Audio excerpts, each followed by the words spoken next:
Mga kaoto, so short video sharing lang. Ito yung ating nabiling gauge. Hindi pa natin nalilinis. Spray ito ng paint eh. Ayan. Hindi pa natin nalilinis.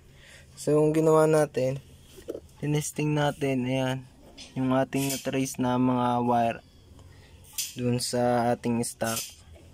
Tapos ito dito sa ating lalagay na gauge. So testing ko, pinagkakabit ko siya dyan. Lagyan ko na ng mga pangalan, oh, para alam ko kung saan niya itatap doon. Yun din sa kabila ng aking trace. So nilagyan ko ng fuse. Pinagtataka ko lang dito bakit dalawa kaya yung kanyang ignition. So nilagyan ko muna ng fuse para safe. So ito, tetestingin na natin. Nagana. Yun din yan ang tachometer nito. Hindi ko pa nilagyan. Pero meron na tayong signal na testing na naman natin gumagana. So ito na lang yung ating tetestingin. Testingin natin yun. Susi ko muna. Ayan, dami nag-warning. Bakit kaya uminom mo yan? Ito hindi ko alam sa para saan to. Ito siguro sa automatic transmission. Langis, temperature. Ito ay alam ko dun sa ating pag may tubig yung ating crudo. Fuel pump. Ayan. Battery.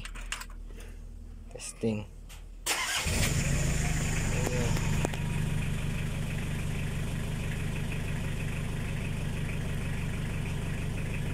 Mukhang gumagana naman yung signal.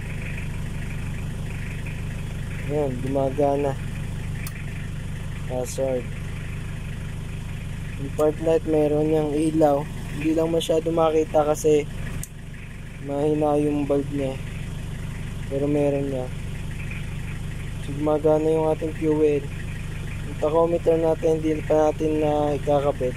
Pero na-testing na natin gumagana yan. Yung temperature bagong start pa lang kasi kaya hindi natin malalaman kung mainit na to. Tapos ito speedometer natin hindi pa natin na ikakabit. Matitesting natin ito pagka naikabit na natin. So ayun lang mga kaoto, gumagana. Na-trace natin. Mukhang may kakabit natin ang tayo lang. Salamat kay Sir Rodrigo, taga Albayan. Thank you sir.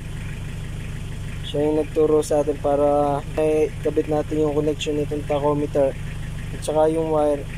Sabi niya i-trace ko lang, siya yung nagturo sa atin paano i-trace yung mga linyang yan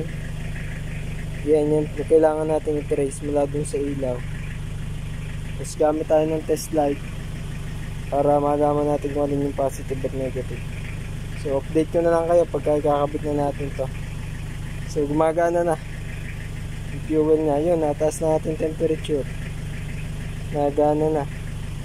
So ito, sabi tatabasan daw natin para magkasya. At try pa natin.